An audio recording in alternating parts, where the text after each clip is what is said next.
Hello everyone, it's Fred again from Notes of a Nomad. This time I think it's video 33 if I'm counting correctly. And I got a letter from the government last week, and it made me a little philosophical about life, and I wanted to share a few things. This is really, I think some of the pictures I show are for my grandchildren. One day they might say, what was my grandpa up to? What did he do? And I've often been told, Fred, you should write a book. Well, I don't think I'll probably ever write that book. And this is a way with these Notes of a Nomad videos to at least share some of my experiences and thoughts and about my life. So this picture I'm showing is my aunt by the name of Aunt Elma in Thunder Bay, Northern Ontario, where I was born. She was a very remarkable lady. She's passed away since this picture was taken, probably about 10 years ago when I was traveling through Thunder Bay. It was nice to see her before she passed away. And the next picture is also in Thunder Bay, but it goes back to 1971. And this is a picture of my wife, my first wife. And in 1971, she would be 25 years old. And this was my son, my oldest son, and my oldest daughter. They were staying, and we slept in a, I know what you call it, a camper van, a camper that fits on the back of a pickup truck. And this was parked in my Aunt Elma and Uncle Wayno's backyard when we were traveling in 1971, and we stayed in that.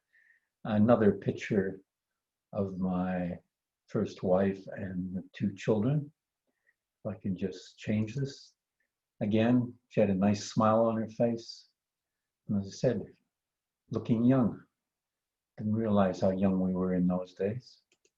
And there's a picture again of my first wife before we got married. And that was as I borrowed this old, I think it was a Fiat, Italian car, as you may know. Drove down from Johannesburg down to Durban on the coast, on the Indian Ocean in South Africa. And this is a picture of the three children we had. This daughter, my oldest daughter from my first marriage, is now living in Australia. This daughter is in the wildfires in California, and my son is living on Vancouver Island, not far from where I live. It just reminds me about the wildfires. We're having a lot of smoke here on Vancouver Island. It's coming up from all the fires that are happening in the West Coast states of United States, really having the worst wildfires. And just reminds me of what I heard somebody said, 2 years ago, I never heard about gender reveal parties. And you may have heard that a gender reveal party started one of the fires in California. And somebody said, oh, these gender reveal parties are spreading like wildfire. Not really a good joke, but anyway.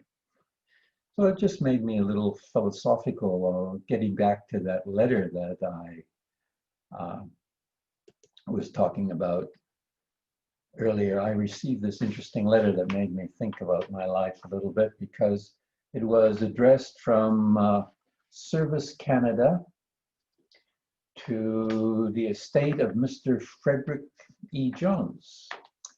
Dear Sir, Madam, we were informed that Mr. Frederick E. Jones has passed away. Please accept our sympathy on your loss. And they really want to know when I died, because they've been giving me my pension. And if I died, say, in June, and they paid me in July and August, that money has to come back to the government. So the government wants to know when I passed away. I've tried to inform them, have called them a couple times to inform them. No, I think they've got it wrong. I'm still alive. but I still haven't got all my money from them yet. They did pay one part, but they haven't paid the rest. So they're still considering, is this guy really alive? Anyway, that's what prompted this particular Notes of a Nomad, the letter from the government to the estate. This week, in fact, tomorrow, we're going up to Kamloops to visit our friend, the fellow who we had the boat cruise just a couple of weeks back, and he wanted to do another one. We said, rather than him come down, we'll go up. And we rented a chalet. It's a wooden cabin type chalet, but with 4 bedrooms, and it's quite a fancy ski chalet in a place called Suncrest, I believe. So we're going to play cards and overeat and eat too much ice cream as we normally do on the boat, but this time we're going to be doing it in Kamloops. So we leave early tomorrow morning on the first ferry from Vancouver Island across to Vancouver, and then it's about a 5, maybe 6-hour drive, depending which way we go. I want to go past Whistler if possible. Haven't been there for decades. Be nice to take that route. Last time I went there was no road. It was the railway track. That was all that went up in that area. Anyway, that's it for now. Why I got a little philosophical about my life, talking about people who've passed away. My first wife has passed away, and Aunt Elma passed away, but so far I haven't yet. Hopefully the government agrees. So with that, I say adios, au revoir, wishing you, your family and friends lots of love and laughter from Fred and Notes of a Nomad.